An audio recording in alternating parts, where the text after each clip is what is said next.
Episode 48-50. Sang gadis CEO pura-pura miskin.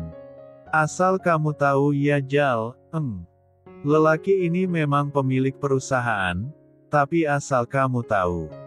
Semua itu atas nama saya, berarti semuanya milik saya termasuk perusahaan itu. Ditambah kami memiliki perjanjian, siapa yang berselingkuh maka wajib meninggalkan apa yang dia miliki dan hanya keluar dari rumah dengan pakaian yang dia pakai. Kata perempuan itu membuat si lelaki menjadi frustasi, sementara Niken yang tak kalah terkejut pun membelalakan mata dan membuka mulut. Perempuan itu pun menyeringai tipis, merasa puas dengan wajah yang ditunjukkan oleh kedua orang itu.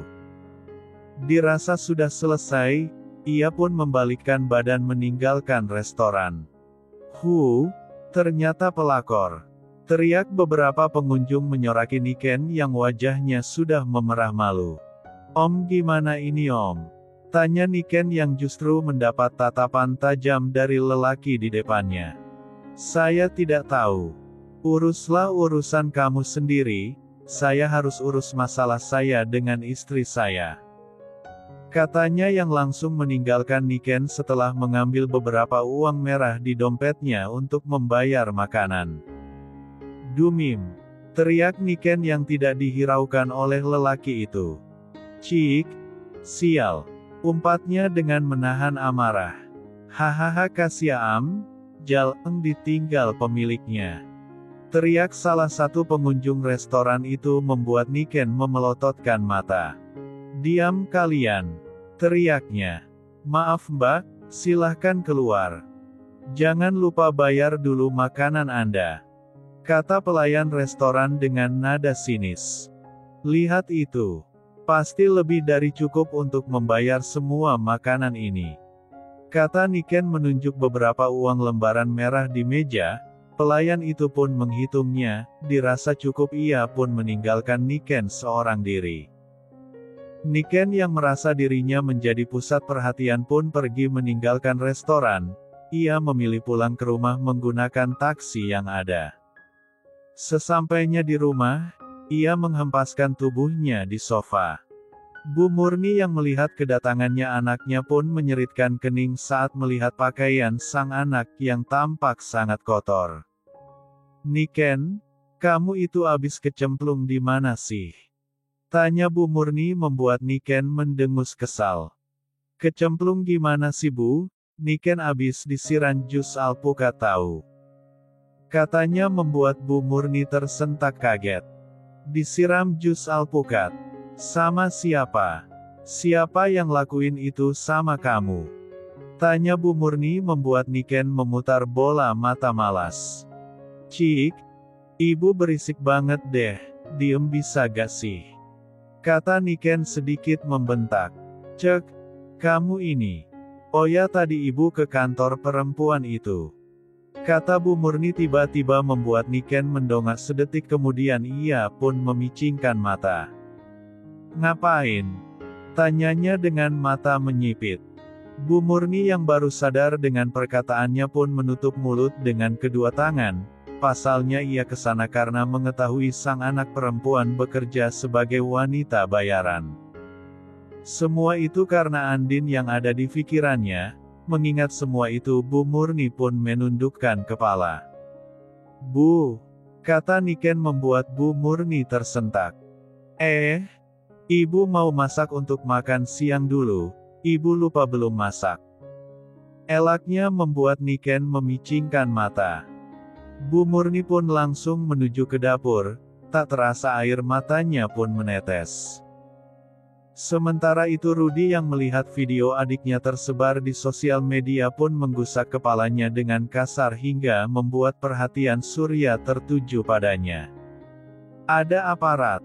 Tanya lelaki parubaya itu melihat Rudy yang terlihat sangat tertekan.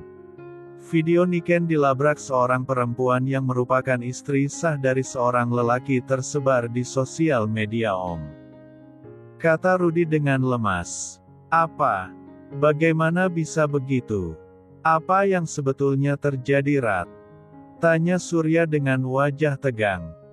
Entahlah Om, semenjak perceraianku dan Andin hidup kami memang seperti terus tertimpa masalah. Mulai dari video syurku tersebar, sampai aku dipecat, dan sekarang video Niken yang sedang dilabrak oleh seorang perempuan. Kata Rudi membuat Surya menghela nafas. Bukan begitu maksud Om, tapi maaf sejak kapan Niken menjadi perempuan seperti itu? Bukannya dia masih kuliah sekarang? Tanya Surya. Itu dia Om, Rudi juga baru tahu ternyata Niken mempunyai sugar daddy. Ternyata dia juga sudah memulainya sejak masih di bangku SMA Om. Kata Rudi membuat Surya tertegun sejenak. Astagfirullah, kehidupan seperti apa yang sudah kalian jalani? Boleh Om bertemu dengan Niken dan ibumu? Tanya Surya. Boleh Om, nanti saat makan siang kita akan ke rumah dan kembali lagi ke sini, kata Rudi membuat Surya menganggukkan kepala. Mereka pun kembali melanjutkan pekerjaan, karena sebentar lagi pemilik tempat usaha mereka akan datang berkunjung. Maka pekerjaan harus selesai lebih cepat, terutama dalam hal administrasi. Di kantornya Andin kembali dikejutkan dengan suara Sarah yang begitu nyaring. Ada apa lagi Sar? Tanya Andin dengan geram. Ini nih, lo harus lihat ini. Kemarin kakaknya yang viral, sekarang adiknya. Gerlasi, keluarganya gak ada yang bener. Yang laki gay, lah selangkangan, yang perempuan gay, lah ngangkang cek, kata Sarah memperlihatkan video yang berisi rekaman Niken yang tengah dicaci maki oleh seorang perempuan. Bahkan lebih parahnya kali ini Niken tidak sama sekali dibela oleh lelaki yang tengah bersamanya. Sudahlah biarin aja, buat apa sih kita masih kepo sama kehidupan mereka? Kalau aku sih, mau dia viral seperti apa ya sudah masa bodoh. Kata Andin dengan santai dan tetap mengerjakan berkas yang menumpuk di mejanya. Ya iya sih Ndin, cuma heran aja. Kok ada ya orang kaya mereka ini, lihat deh wajahnya seperti gak ada salah sama sekali loh. Kata Sarah. Biarin ajalah Sar, urusan mereka kok ih. Udah sana kerja lagi, aku bayar kamu untuk kerja ya bukan untuk ngurusin hal-hal kayak gitu. Kata Andin membuat Sarah mengerucutkan bibir. Kamu tahu gak sih Ndin, aku tuh sebetulnya masih kesel dengan kejadian tadi pagi. Ternyata memang mereka semua itu bobrok dan minim akhlak ya. Kata Sarah membuat Andin menghela nafas panjang. Sarah, sudah ya yang udah berlalu itu sudahlah lupain aja. Sekarang lebih baik kerjakan apa yang jadi tugas kamu, masalah itu ingatlah kalau Allah gak pernah tidur. Jangan sampai hati kamu dikuasai dendam, aku aja yang jadi korban sudah selesai ya sudah. Toh niat aku memberikan mereka pelajaran juga sudah selesai, sekarang biarkan aku tenang dengan kehidupan yang sekarang. Oke, kata Andin dengan tenang. Kamu itu terlalu tenang Din, kamu terlalu sabar. Kamu lupa siapa yang kamu hadapi sekarang, suatu saat dia bisa aja memperlakukan kamu lebih dari yang sekarang Din. Pahaminlah perasaan aku Din. Kata Sarah membuat Andin mengerutkan kening. Cik, kamu ini udah kayak apa aja sih, udahlah tenang aja. Kan aku udah bilang biar nanti aku tanyakan sama Om Dharma baiknya kayak gimana. Kata Andin masih dengan santai. Ya sudahlah terserah kamu. Kata Sarah yang langsung keluar meninggalkan ruangan Andin. Di luar dia justru duduk di depan meja kerja Nuri yang masih fokus dengan pekerjaannya. Kamu udah kasih tahu Andin? Tanya Nuri yang jarinya masih sibuk dengan ketikan. Sarah pun menganggukkan kepala. Udah, kamu tahu gak sih? Responnya tuh flat aja, santai banget. Aki aja sudah gregetan dan muak banget sama keluarga itu. Kata Sarah membuat Nuri menghentikan pekerjaannya dan menatap Sarah dengan lembut. Lagian kamu, kan sudah aku bilang. Biarkan saja, toh Andin gak akan peduli. Lagian bukannya dengan beredarnya video itu malah bagus, dengan begitu kan berarti karma sedang berjalan pada keluarga mereka tanpa campur tangan Andin. Kata Nuri membuat Sarah menegakkan tubuhnya. Iya aku tahu, tapi yang aku takutin ya Nur. Cek, gimana lagi cara ngomongnya? Kata Sarah dengan kesal. Udahlah Sar, cepet kerjain itu kerjaan kamu kan masih menumpuk. Kata Nuri pada akhirnya membuat Sarah mendengus kesal. Episode 49. Sesuai dengan perkataannya pagi tadi, hari ini Rudi membawa Surya mengunjungi Niken dan juga Bu Murni. Assalamualaikum. Kata Rudi ketika sampai di depan rumah yang pintunya sudah terbuka lebar. Waalaikum, salam, jawab Bu Murni dari arah dapur berjalan menghampiri Rudi. Namun ia terkejut begitu melihat adik iparnya yang tersenyum. Rat, apa-apaan kamu? Bukannya ibu sudah bilang kalau ibu sudah tidak mau berhubungan dengan dia ataupun keluarganya. Kata Bu Murni dengan amarah tertahan dan mata yang menatap tajam ke arah Om Surya. Bu, Om Surya kesini sendiri sama Rudi buat ketemu sama ibu dan Niken Bu, jangan seperti itu. Sentak Rudi membuat Bu Murni membelalakan mata. Kamu lebih membela dia daripada ibu Rat. Kamu gak ngerti bagaimana perasaan ibu saat mertua dan istrinya mengusir kita dari rumah Rat, melihat dia sama dengan membuka luka lama yang masih menganga di hati ibu. Teriak Bu Murni yang langsung histeris membuat Om Surya dan juga Rudi panik. Mbak, aku kesini gak ada maksud apapun Mbak, aku cuma mau mastiin keadaan Niken dan Mbak baik-baik aja. Kata Om Surya. Oh ya tentu saja, saya dan anak-anak saya baik-baik saja. Saya berhasil membesarkan mereka dan mendidik mereka dengan tangan saya sendiri. Kata Bu Murni dengan sinis. Sebaiknya kita masuk dulu Bu, gak enak dilihat tetangga kanan kiri udah pada keluar karena teriakan ibu barusan. Kata Rudi, namun Bu Murni pun tetap tak bergeming. Rudi mengajak omnya untuk duduk di sofa, Bu Murni masih memandang sinis lelaki itu. Untuk apa kamu kesini? Pasti ada maksud lain kan sampai kamu dan keluargamu pindah ke sini. Tanya Bu Murni membuat lelaki itu tersenyum kecil. Om Surya yang memang lelaki lembut dan tenang pun membalas pertanyaan Bu Murni dengan nada yang sangat santai. Maaf Mbak, sepertinya tebakan Mbak salah.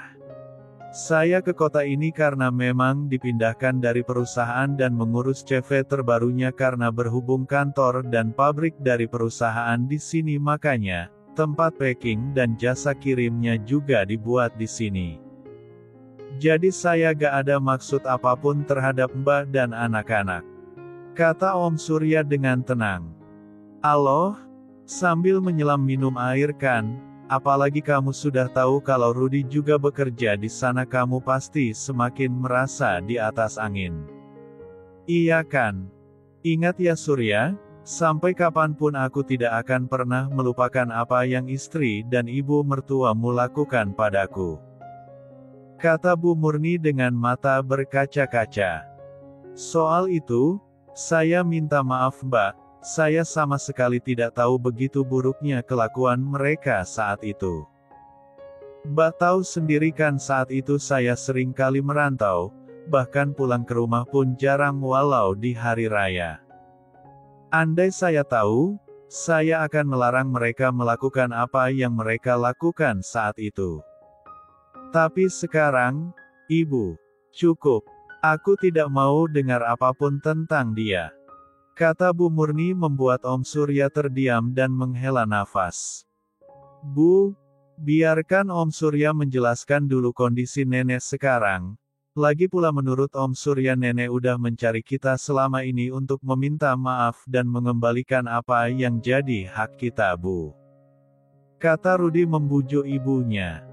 Tidak mungkin. Orang seperti dia tidak mungkin berniat mengembalikan apa yang menjadi hak orang lain. Nenek kamu selalu menggunakan penyakitnya dan air mata untuk meluluhkan orang.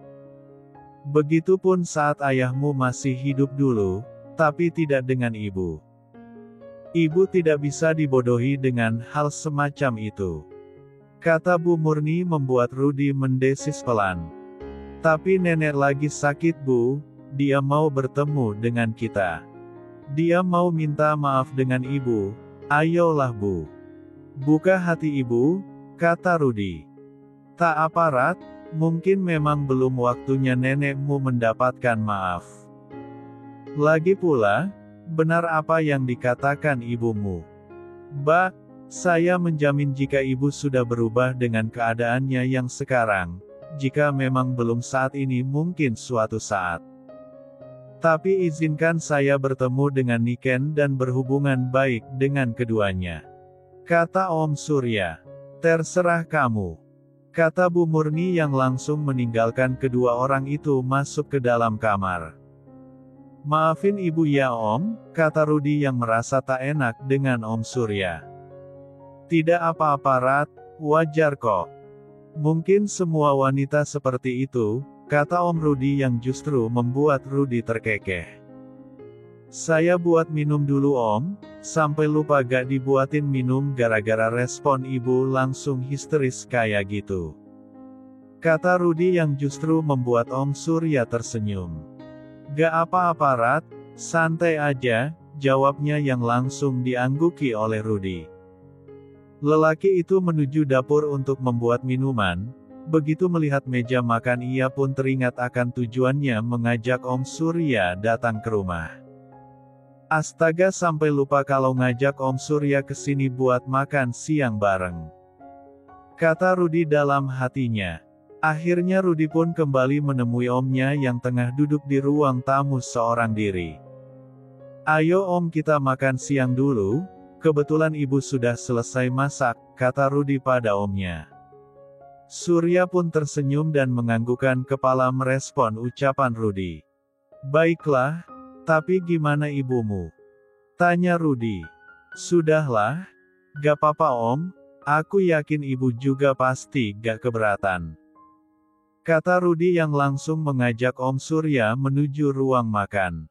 Episode 50. Katanya tadi pagi di kantor kamu ada keributan Din. Tanya Om Dharma ketika mereka tengah makan malam bersama. Iya Om, biasalah, jawab Andin dengan santai. Kok kamu santai-santai begitu sih Din, kayak gak punya beban sama sekali gitu loh, emang siapa sih yang buat keributan? Tanya Tante Sulis. Bu Murni. Jawab Andin dengan tenang sambil menghabiskan makanannya. Kok kamu diam dan tenang aja begitu Din? Kenapa dia buat keributan lagi? Apa masih soal harta gono gini? Kata Tante Sulis diangguki oleh Andin. Iya, biasa Tan, Bu Murni merasa anaknya ada hak di perusahaan itu padahal kan perusahaan itu sudah ada sebelum Andin kenal dan menikah sama si Rudi.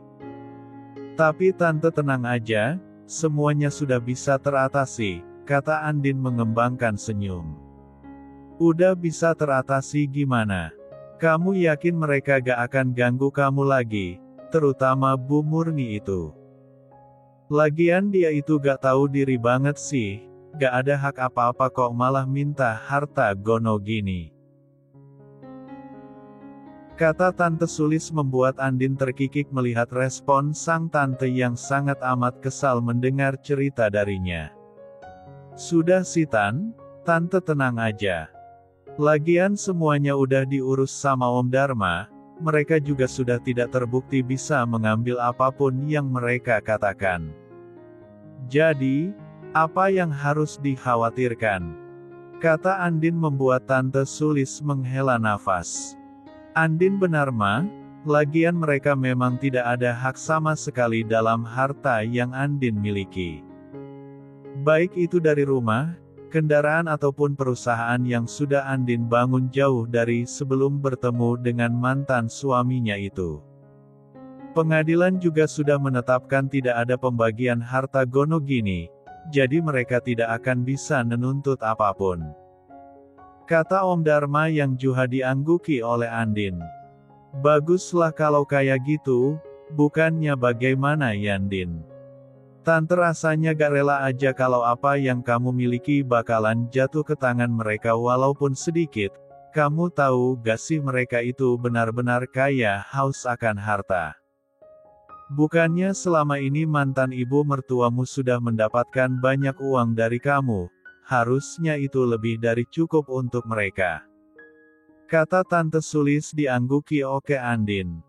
Iya Tante, cuma Andin gak tahu juga sih apa yang buat mereka begitu menginginkan harta Andin. Ya mungkin memang karena keserakahan aja. Lagian karena ulah Mas Rudi sendiri yang mengkhianati pernikahan kami kan yang membuat mereka harus kehilangan segala. Entah mereka yang kurang bersyukur atau aku yang memang terlalu bodoh memilih suami, sehingga aku mendapatkan mereka yang berkelakuan seperti itu. Kata Andin yang langsung menghela nafas. Ya jelas karena mereka yang kurang bersyukur Din. Kamu nih Andin berdampingan dengan si Niken itu. Kualitasnya jauh, bahkan sangat jauh. Kamu yang anggun, cantik, modis, berkelas tidak setara sih menurut Tante dengan Rudi yang biasa aja.